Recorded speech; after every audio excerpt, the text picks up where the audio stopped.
Hello everyone, hope you all are doing well. So children, today we'll be doing an activity of threading the beads. So for this you need some beads, or you can use buttons, whatever is available at home, colorful beads or colorful buttons, and you need a string. So what you will do is that you will take one end of the string and thread the beads into the string one at a time. एक एक करके आप beads को thread में डालेंगे, okay,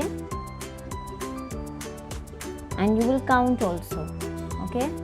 you can put as many beads as you want. आप जितनी चाहें उतनी बीड्स डाल सकते हैं, and you will make a garland of beads. Alright, ये एक माला की तरह आप बना लेंगे.